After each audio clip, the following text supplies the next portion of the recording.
On today's Locked On Thunder podcast, do not normalize how elite this Thunder defense is as they crush the Golden State Warriors.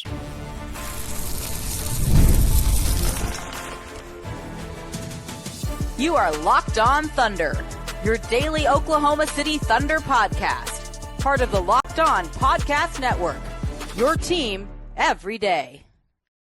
Let's get it going on the Locked On Thunder podcast on the Locked On Podcast Network, your teams every day. The now #1 sports podcasting network in the world. Thanks to all of you listening. I'm your host, media member, and beat writer for ThunderOnSI.com.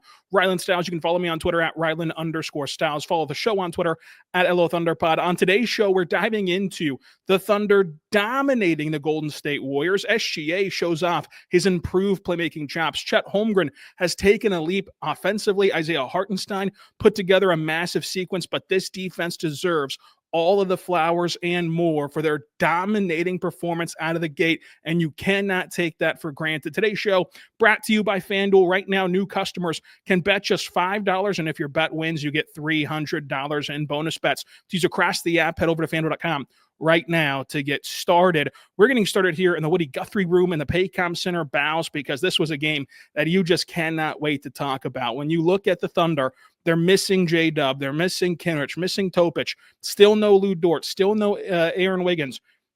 Golden State comes into this game healthy outside of not having Al Horford. While Al Horford is a nice piece, he doesn't make up the difference of what you saw tonight.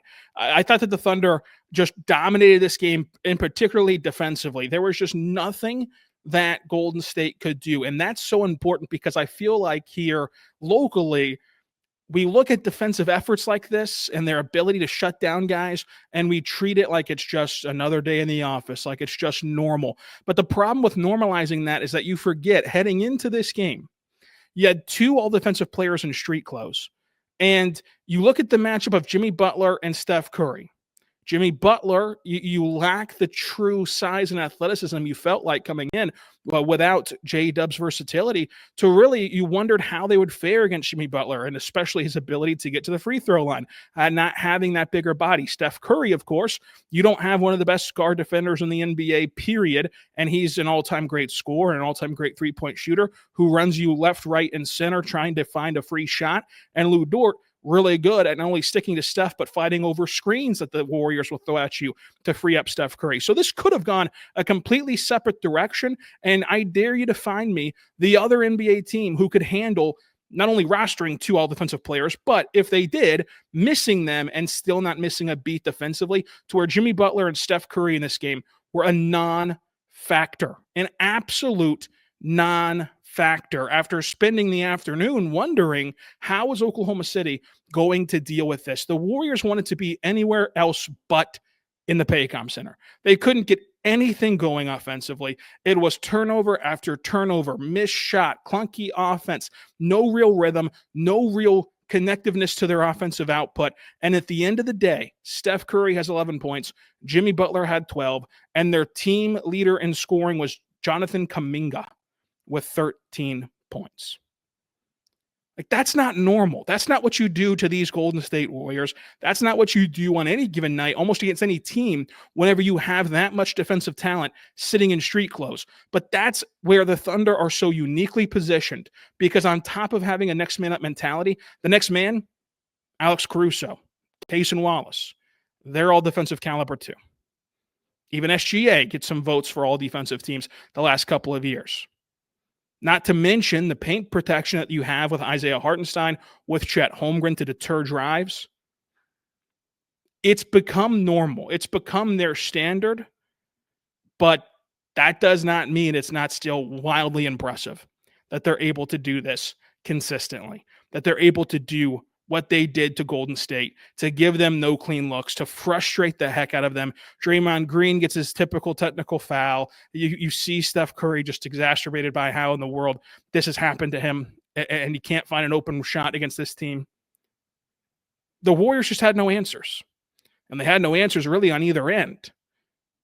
And the Thunder, I think, going back to OKC and what all they did well in this game, this is now a trend of what you saw them do to Quentin Post early in this contest. You just couldn't play Quentin Post. And that's been a big development that's continued. You look at mismatches like a Reed Shepherd, whenever Houston put Reed Shepherd on the floor. When they see a guy like Shepherd, when they see a guy like Post on the floor, the Thunder selflessly get off the ball, find the guy who they're matched up with, and let them go attack. And you saw it tonight. The Thunder went full out for the first quarter on Quentin Post, and he could not defend them. And the Thunder also just have a unique ability to correct things on the fly. Now, this one is a bit tricky. They started out the first quarter with way too many turnovers. They corrected that in the middle quarters of the second and third quarter, but at the end of the third quarter, at the entire fourth quarter of garbage time, the turnovers piled back up, and they ended up with 19 turnovers. But ultimately, they snapped out of it for when the game was in the balance, and they were able to go on these massive runs. But OKC has gotten so great at getting the ball out of your go-to scorer's hands at the end of quarters. It's like that play that you saw where Steph Curry was harassed at the end of the first quarter, and he tries to make something happen, can't do it, goes over to Green. Green passes one more to Smith, and he gets the shot off and makes it. However, it was actually a shot clock violation, so that decision was reversed. And that action took way too long to develop, and it's because of OKC's hounding ability to not only send the double team, not only make you play in traffic, but being athletic enough to get over and rotate after you find a way to get the ball out of your hands. And so this team had everything working for them, frankly. I mean, even the lineup of Ajay Mitchell, Ousmane Dieng, Alex Caruso, Chet Holmgren, and Ihart worked. They went on a 33-15 run between the first and second quarters to end it, and that really put the cherry on top of what Oklahoma City was able to do in this game and put the nail in the coffin for Golden State tonight. And I just think that winning those middle quarters handedly on the front end of a back-to-back is so important. To be able to once again rest Shea in the fourth quarter and really rest all of your regulars outside of playing Jay, Will, and Joe in the fourth quarter because somebody had to play. Being able to rest all your guys in the fourth quarter on the front end of this back-to-back, whenever you've played the most games in the NBA and you've been doing it shorthanded, and you have the Lakers coming up, which is going to be a very tough game tomorrow in this very arena, you could not afford to play with your food. You cannot afford to let up after that strong second quarter. And they didn't. To their credit, they didn't. And they were able to grow a 36-point lead in this game. They only ever trailed by 2 points, only 3 ties and 2 lead changes. OKC dominates the glass against a smaller Golden State team, 51-43. They forced 20 turnovers, but again, they turned it over 19 times. A lot of these turnovers were in garbage time that don't truly matter, but OKC wins points in the paint. They win second chance points. They actually lose fast break points in this game. But here's the biggest thing. It was a test of who could guard who, and the answer was nobody could guard Oklahoma City for Golden State, and everybody on Oklahoma City could guard Golden State because Oklahoma City shot 50, 44, 83 shooting splits, which includes garbage time with some mishaps. Golden State, on the other hand, shot 44% from the floor, 37% from three, and 79% from the free throw line. But the impressive ability to limit Curry to 11, Butler to 12, and having Kuminga as your team high with 13, that cannot be undersold in this game. And it was a defensive clinic from Oklahoma City to get a blowout and improve to 11-1. I really believe that, we are looking at this almost similarly to how you looked at last year's Thunder team when Chet Holmgren fractured his hip of like, oh, they're winning. That's a nice story, but we expected them to win. Like, I really believe if you would have laid the pathway to 11-1 out to people in September, they would have thought you were crazy. And the fact that the Thunder sit here at 11-1, while heading into the year they were expected to be the best team in basketball, it just proves the claims that they're the deepest, most talented team. Because you cannot get to 11-1 with the injury adversity, the most missed games due to injury in the NBA, with the injury adversity that they faced, you cannot get to 11-1 without having the most talented and deepest team in the NBA. Like even tonight, on top of missing 2 All-NBA scores, you're missing not only your second scoring option, but your very best bench bucket getter in Aaron Wiggins. And yet, you still win this game in dominating fashion. You still put up in this game 126 points, and you only let up 102. It was a crazy impressive night for OKC, and it was capped off with Chet Holmgren taking a leap offensively. But first, I want to say right now, my good friends over at FanDuel, go check out FanDuel today because FanDuel is awesome and you're going to want to get in on the action. The NBA is back and there's no better place to get in on the action than FanDuel, the official sports betting partner of the NBA. Even if you miss the start to a game and want to ride the hot hand that you already see getting going, or you want to bet on a live bet for a fourth quarter comeback, maybe the better team got off to a slower start, you want to aid them in their comeback efforts, you can do that with FanDuel, folks. Plus, if you combine those live bets on the FanDuel same game parlay, you have a shot at a bigger payout. So it keeps every game exciting, especially when your team is making a late push. Right now, FanDuel is giving new customers $300 in bonus bets whenever your first $5 bet wins. So if you place that first $5 bet and you're a new customer, if it hits, you get $300 in bonus bets. Head over to FanDuel.com right now to sign up and get started and play your game with FanDuel. Bet responsibly, the official sports betting partner of the NBA. Big one in Oklahoma City on Wednesday night. Make sure you head over there because the Thunder are currently 7.5-point favorites on the second night of a back-to-back against the Lakers team only missing LeBron James. Go check that out at FanDuel.com. Also want to say right now, my good friends over at Built, go check them out today because nobody likes paying rent. And if you must, you must. You have to do it. If you're renting, you have to pay your rent. And that's where Built comes in.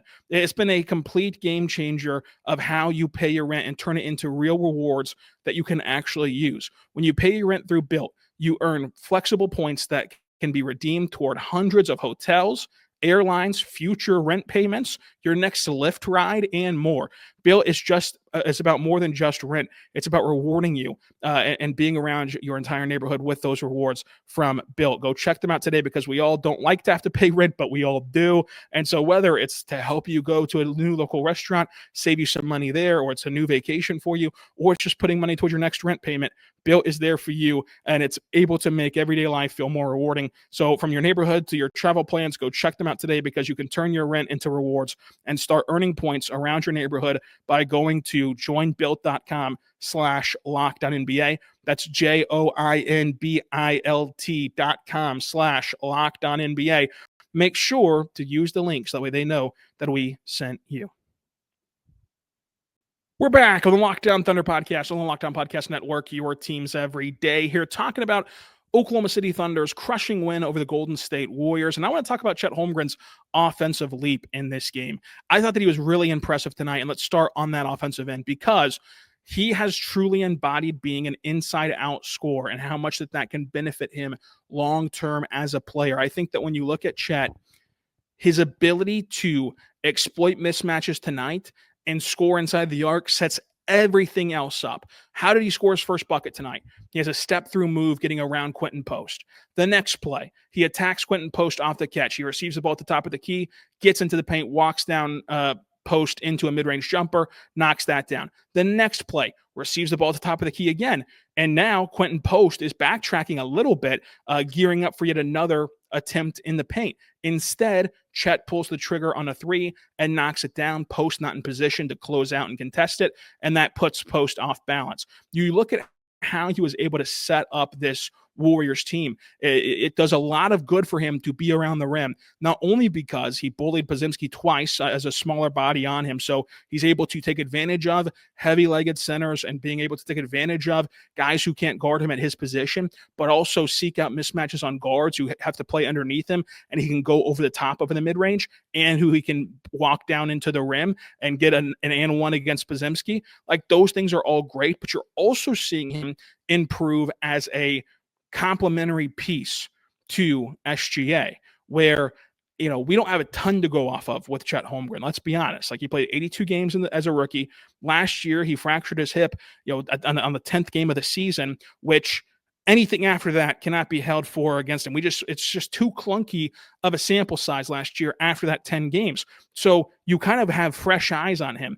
And one of the things that he's needed to improve on in his career is the kind of complacency, I guess you could call it, as a simple term, of him hanging around that three-point line, being more of a pick and pop option from three, being more of a guy who waits for drive-in kicks at the three-point line. This year, you're seeing him do more as a roller and as a cutter. And so, for example, in this game, as he gets going inside the arc and as he gets going in the paint, so does SGA. And so Chet has this great backdoor cut to go behind the defense whenever SGA is driving. And of course, SGA naturally is going to draw defenses up to that mid paint the deeper he gets in there. And Shea rewards him with the dump off pass. He slams it home, and it really capitalizes on one of those avalanche-like runs in the second quarter. And so his ability to stay available at the rim, both in transition and also in the half court, rolling to the rim more, cutting to the rim more, it opens up so many more avenues for him to score that are not dependent on Mark's favorite expression, shot variance. They're not dependent on the three-point shot going in, which largely, which inherently has more luck involved in it than a traditional shot. But at the same time, he's not sacrificing anything from beyond the arc, and you can tell that in this game. We just mentioned how he was cutting back door and finishing at the rim, and how he was punishing Podziemski, and how he was taking posts off the dribble. And yet, when he has a kick out given to him with Draymond Green leaping over to him, trying to contest that three, getting into the air, it takes Draymond Green out of the play as he's respecting Chet's three so much, and allows Chet to once again find his way into the paint with an and one over Podziemski on his way to 23 points, 11 rebounds, 2 assists, a block, 2 for 2 from three, 100% shooting from the floor, and 3 for 3 from the charity stripe, being a plus 23 in this contest. I think that Chet Holmgren has really taken a step forward on the offensive end, and everything that he does opens up an avenue for something else. For example, his diving to the rim off of screens now, and his ability to cut as an off-ball player now and not just hang around that three-point line, it opens up avenues for Shea to show his playmaking. Also, that willingness to play off the catch more, it naturally is going to draw more attention. And you saw in this game where he gets the ball on the slot and now he's driving into the paint. As we already mentioned, he already has knocked down 2 shots in there. The Warriors are now on high alert. Now the Warriors, take a step into the gap. They shade off of Isaiah Joe. They help inside the paint. And now Chet's driving into 3 bodies. And what does Chet do? He leans on his passing ability to kick it out to Isaiah Joe. Isaiah Joe has a wide open 3. It happens to miss, but you like to see Chet reading the floor and processing things at such a high level, because while he does not have the passing chops of an Isaiah Hartenstein, he also has plus passing for a 7-footer and for a center. And so him opening up a shot for a guy in Isaiah Joe, who is shooting this basketball with immense confidence, who is a guy that is knocking down shots at a high percentage, like that is important. And that is going to pay off in the long run. So you're seeing Chet be able to find ways to impact this game beyond the 3, while also still having the 3-point shot respected and still knocking down the 3-point shot at an efficient rate. And it allows him to have more repeatable success where, you just can't take away Chet's backdoor cuts. You can't take away his ability to knock down the mid-range jumper, because then in all likelihood, again, you're either going to have a guy like post on him who's a traditional big and he can kind of footwork his way around him, or you're going to have to play up underneath him, which he has not been phased by. Like John Morant underneath him hasn't phased him. Podziemski underneath him hasn't phased him. Like he's had a lot of success shooting in the 92nd percentile in the mid-range. And so these are ways that he himself can sustainably and consistently get going offensively. And it's no longer just, is Chet going to have a hot night from 3 or not? And like in the past, like, and again, it's a small sample size of the past, but in the past, that's often how his offense has felt. Well, are the pick and pops going to fall for him or not? And him making himself a viable option in more than just the pick and pops is a key difference in Chet's game. And it is the offensive leap that we all wanted him to take this season. We're expecting him to take this season. And most importantly, like, it all builds on itself once J-Dub returns. Because once J-Dub returns, guess what's open even more? Cuts, dives at the rim, and catch and shoot threes. All of that becomes more open whenever J-Dub returns. And why it's so important that he's able to take that dribble into the mid-range is because when J-Dub returns and you're playing Shea, Chet, and J-Dub together, even no matter who else is around them, just those 3 guys together, Shea and J-Dub getting to the rim is going to put defenses in such a pretzel. They're going to be playing catch up the entire possession as they're getting beat, as they're switching screens, as they're trying to rotate and play in the gaps, that when you do kick it out to Chet, he's either got a wide open three or you're going to see more flybys and more dramatic contests that take another guy out of a play. And now you feel comfortable in Chet exploiting that. So his newfound inside out scoring can really help Oklahoma City, especially getting him going early in games. And I think that is a big deal. And he was a big part of that second quarter run. And, we had a podcast last year at this time in November where I called the Thunder the new iteration of those old Warriors, where they do it in different ways. Like the old Warriors would just, inevitably they were going to bang 15 threes in a row and in the game. Inevitably that this Thunder team is going to collect a billion stops, get into transition, not allow you to set up your defense, get easy points, and in this game. Like it is the same feeling, just with a different process to get there. And that opinion from last November does not sound so crazy right now watching this Thunder team play. But SGA, he was on fire, and it just proved that the Warriors have nobody to guard him. His first bucket was a step back over post, again, highlighting how this Thunder team is doing a much better job than years past of if they see a mismatch on the floor, they're all going to attack that mismatch and not get too cute with their offensive processing. Off a steal from J-Will, he races down the floor for an and one over Curry. Out of a timeout, down 2, OKC gets him the ball. He drives into the baseline mid-range area, knocks down a mid-range jumper, and it's a tie game. And he was a steadying presence for them whenever this game started out a bit clunky. It was not clunky for long, as the Thunder obviously were able to pull away, but it was a bit clunky there, and it felt like he was a calming presence during that time. But his passing tonight stole the show. It absolutely stole the show for Oklahoma City. He made so many great passes that, like, the first one is whenever he got deep into the paint and it has a bounce pass between 2 defenders back out to 3 for Alex Caruso, who splashed it home. And then that dump off pass to Chet that we talked about earlier, that was off the bounce as well. And he's trying to utilize these more exploratory passes and not just a simple, chest pass to the wide open guy, that it allows Oklahoma City to generate the most wide open threes per game in the NBA. And it's the complementary pieces' responsibility to cash those in. But nonetheless, you saw Shea again throw a bounce pass wrapping around post on a dime to Chet at the rim in a secondary play, which shows off his improved playmaking. And that's the kind of pass where you're leaning around post and then throwing a bounce pass and hitting your target in straight at the rim. That's the kind of pass that Shea didn't start to make until the Minnesota series last year. Like, that's when he first started to really try these kind of passes and have success with them. And now you're seeing it at a larger scale. You're seeing it on a bigger stage. And so I think that when you see Shea, and his best pass in transition was he's getting down the floor, and this play I think really shows what's different. Because, the highlighted bounce passes are nice, but this is what's different about Shea's mindset this season, is that in transition, he's getting downhill, and he takes this hesitation dribble to pause his momentum, and that little pause, that little hesitation lets iHeart fully get down the floor and cut from the left side to the basket, and Shea tosses it over to him. It's an easy pass. It's an easy dunk, and it's more points that are free for Oklahoma City.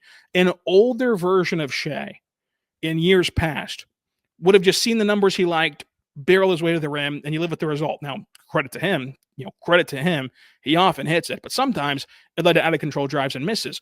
This mindset of being hesitant and really seeing how they can create more advantages as a playmaker, it's been a development for this team that has really, really helped.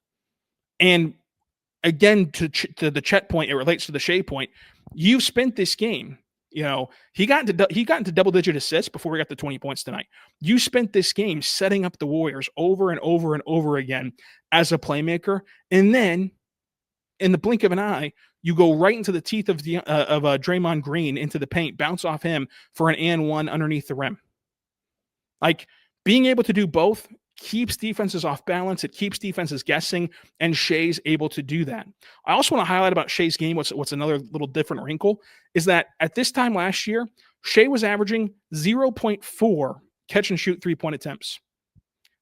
At this time this year, it's over an attempt per game on a catch and shoot basis. And that is a situation where Shea's always been better shooting the three off the catch, but he has not had the opportunity to be set up for catch and shoot threes in years past. And now playing next to Ajay Mitchell and eventually playing next to J-Dub again and playing next to both those guys at the same time, you can see this become a true, pathway for Oklahoma City to manufacture offense with the catch and shoot SGA 3. He finishes tonight 3 for 6 from 3. He goes 7 for 8 from the free throw line. 2 of those free throws were tech free throws. 28 points, 12 assists, 5 rebounds, 3 steals, and a block. He shoots 47% from the floor and a plus 25 tonight. But there was just nobody who could guard SGA. And to the Warriors' credit, they competed defensively. Against SGA. They tried to be physical with him. They tried to slow him down, but they just could not get stops against Shea in this game. And if you're forecasting out a potential series between these two teams, unless Jimmy Butler is going to turn back the clock and lock in for a series defensively to whether the old Jimmy Butler was defensively, you're hopeless for stopping SGA in a playoff series, because the return of Jalen Williams even heightens Shea's impact, because as physical as you played with him tonight, as much as you tried to show him a crowd, you can't afford to do that against this team once J-Dub is healthy, or else you can just pick your poison if you're OKC and kind of deferring to whoever needs the ball. So I thought that this was all great from Oklahoma City from the Chet and SGA standpoint, but the complementary pieces also impressed tonight for OKC. But first, I want to say right now, my good friends over at Mint Mobile, go check out Mint Mobile today because they're incredible for you. You need to stop overpaying for wireless. It's time to say yes to saying no. At Mint Mobile, their favorite word is no. No contracts, no monthly bills, no overages, no hidden fees, no BS. I said yes to making the switch and got premium wireless for just $15 a month. Mint makes it simple. All plans come with high-speed data, unlimited talk and text. It's delivered on the nation's largest 5G network. You can even bring your own phone and keep your same number and contacts. Go check them out today at Mint Mobile because you need to be ready to say no. You love the same quality service that you had before. You have your same number and your same contact list for just less money. Like what? There's nothing.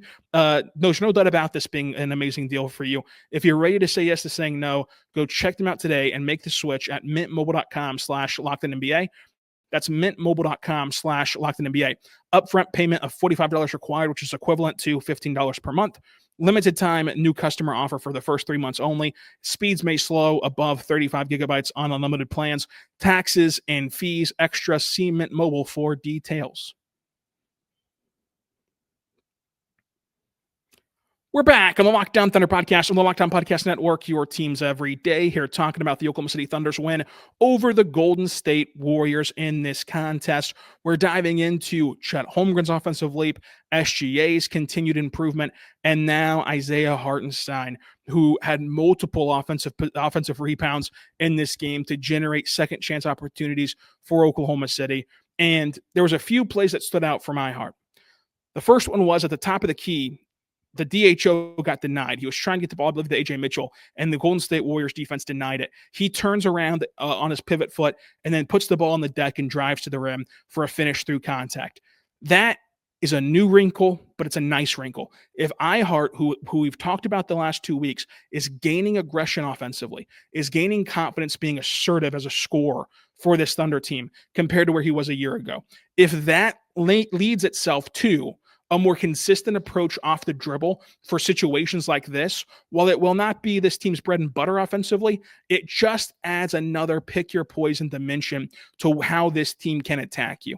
Because you see that teams will just play off of iHeart and not give him any respect from three, nor should they. And so they're already sagging into the paint. And if that guy in the middle of the zone, or if that guy matched up with iHeart in a cross-match scenario is a smaller body, iHeart being able to put it on the deck and get to the rim and finish over that defender is a big deal. And it can create easy points like it did there. He found Alex Caruso cutting off of him while in the slot at the three-point line, and Caruso is diving down the middle of the lane. I thought that was a great pass, and it just shows the timing that iHeart has on these plays.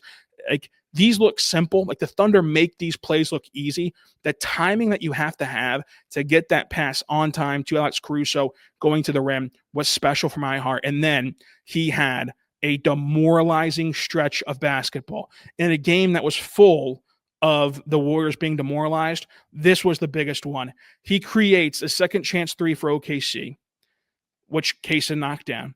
He caps off a lob thrown by Chet for a slam. He gets a block at the rim for an SGA trailing three. And iHeart cleans up that miss on the SGA trail three with a dime to Ajay Mitchell for a bucket, and Golden State calls a timeout. That was one sequence of basketball. He creates a second chance three. He finishes a lob. He creates a second chance rim finish for Ajay Mitchell. He gets a block at the rim, and the Warriors call a timeout. There's no return from that. Like, that is just a incredible stretch from iHeart, who flirted with the double-double again. But in this game, he didn't have to play a ton. 8 points, 7 rebounds, 2 assists, a block, a plus 13 tonight, and he shot 4 for 5 from the floor. Speaking of Ajay Mitchell, he got set up for a few catch-and-shoot threes in this game from bad rotations from Golden State, including the first bucket tonight was a catch-and-shoot three from Ajay Mitchell. I am really interested to see how much and how often that Mark will play a three-guard lineup that includes Shea, AJ, and J-Dub. And it's kind of starting right now, if you want to call it that. And this is where it's hard to gauge because it's kind of starting out of necessity. You just don't have a ton of bodies. But Shea, Kayson, and AJ are a three-guard lineup. They got to start again tonight. And if you go to Shea and AJ and J-Dub and then even the double big lineups, like all the different ways that they can punish you for defensively, with AJ as a catch and shoot three-point shooter, with his ability to get to the rim, it is going to be fun to watch. And he deserves a lot of credit for executing the best 2-for-1 scenario that Oklahoma City has had all season long. After a illegal screen, OKC inbounds it from the side right before the timeline, and he gets it and immediately takes off downhill, gets an and one at the rim with 32 seconds left. Golden State has that shot clock violation.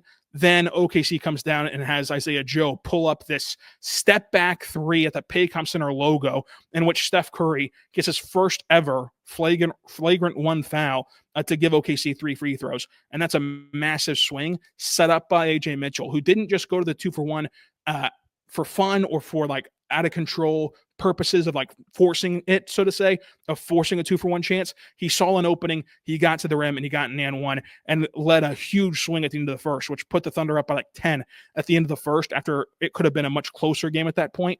And that really started and tipped off the avalanche that would come for Oklahoma City. And so that was a great play to end the first quarter. But I want to talk about Ajay Mitchell and his ability to create for himself and create drives for himself.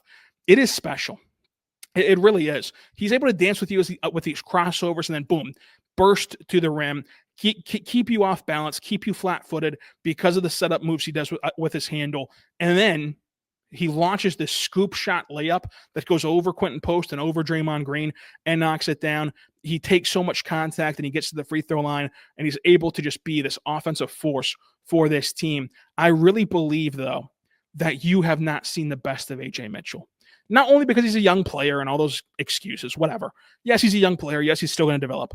I'm just talking about the best of Ajay Mitchell, this version, this season, this level of Ajay Mitchell. You have not seen the best of it, because what you will notice if you go back and watch AJ's possessions this season, he has a unique and high-level cutting ability whenever he's off the ball. The angles that he takes, the timing of which he takes the cut, the speed that he's able to kind of hem-haul around the three-point line, take a jab forward like he's going to go get a DHO, and then dive at the rim. Like, that stuff looks like a wide receiver setting up a DB in man coverage. And that's going to shine when he's playing next to J-Dub, because at that point, if you have a fully healthy roster and you just try to close your eyes right now and envision this team without an injury report in sight, Ajay Mitchell will spend his entirety of his minutes being able to be an off-ball cutter, being able to be an off-ball catch-and-shoot guy, while blending together his downhill driving ability on the ball and his playmaking ability on the ball. That's going to make him better. The and one at the end of the third quarter over Will Richard was just, it sent the Paycom Center into an all-out frenzy and an all-out party. He has 17 points, 3 rebounds, 2 assists, 1 steal, and 1 block. I thought the J will bounce back tonight in a big way. He knocked down the first 3 that he had, but he also got going as a roller tonight. He was able to pop to the top of the key for SGA to kick it out to him whenever SGA another highlight for his playmaking, SGA gets all the way underneath the net and then kicks it back out to J. Will for three, and J. Will knocks it down. No hesitation in his game. He wasn't overpassing. He was just decisive and made good decisions and knocked down the threes that came to him. He ends up going 2 for 5 from three. He played in garbage time and 57% from the floor. I thought that when you looked at his game, though, he was able to get off the ball, giving it back up to Alex Caruso, and then off of that pass, he goes to the rim, and Caruso finds him for the slam. He did a great job of getting out of drop coverage defensively and going to contest a Quentin post three to force a miss in that third quarter. He also got an and one over Steph Curry and put 3 fouls on Curry in the first half as a roll man.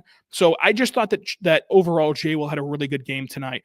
And one little note about J. Will's game, like when he was in the contest and there was a dead ball foul, he'd be in the change of possession foul, he'd be like demanding the ball from the ref instantaneously with the whistle. Like it just proved how much OKC wanted to run in this game. I thought that was really interesting from J. Will. Isaiah Joe, though, 18 points off the bench, a rebound, a steal, 3 for 9 from three, and he also had an assist. Isaiah Joe, 2 seconds left in the first quarter, pulling that trigger on the step back three from the Paycom Center logo, leading to the flagrant one foul on Steph because Steph had so much respect for Isaiah Joe's three-point shot. You put yourself in position to capitalize on those things. I can't believe that that's Steph's first ever flagrant, just because Steph is not exactly going to mix it up defensively, and he's also not a very aggressive player, but just like this opportunity here, this was a very harmless play. He was just contesting a three and trying not to let a buzzer beater go in and a prayer go in. And he got hit with a flagrant foul because it just happened to be not giving enough landing room to Isaiah Joe. The fact that that's never happened to Steph until today is kind of interesting given the amount of games that he's played in his career. But he also got it done on this play on this shot that he was able to hit with Caruso inbounding under the basket on a baseline out of bounds play. What you saw from Isaiah Joe was a guy who goes from the top of the key, sprinting into the corner, receives the inbound, and effortlessly, while falling into the tunnel, launches a three and knocks it down.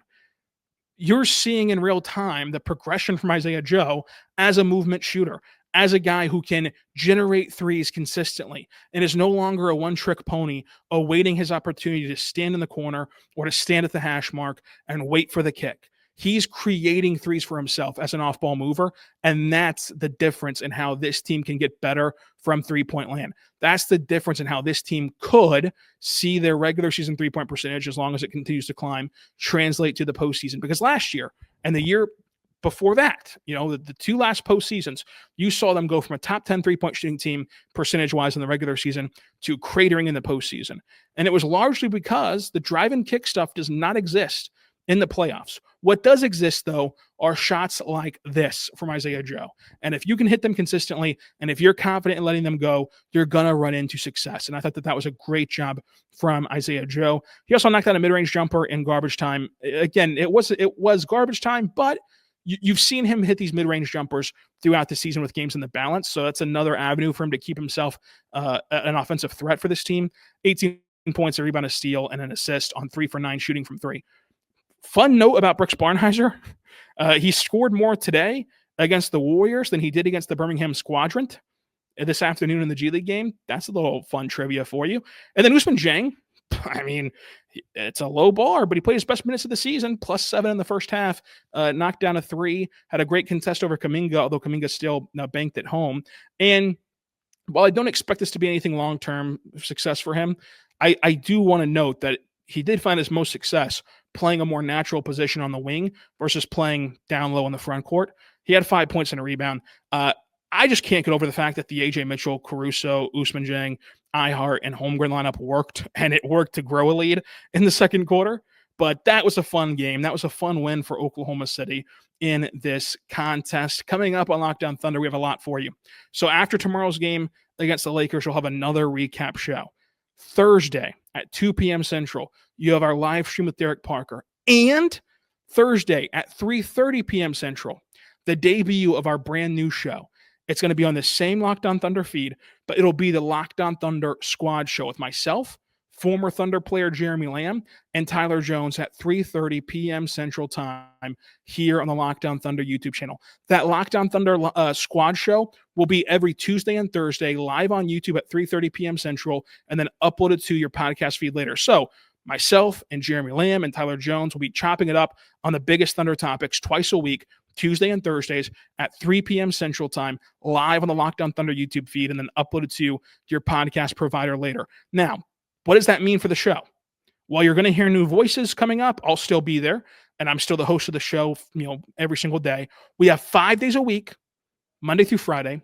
We have after every single game, including on weekends. So you're going to get even bonus shows. Like, for example, Saturday, you'll have a bonus show after that Hornets game.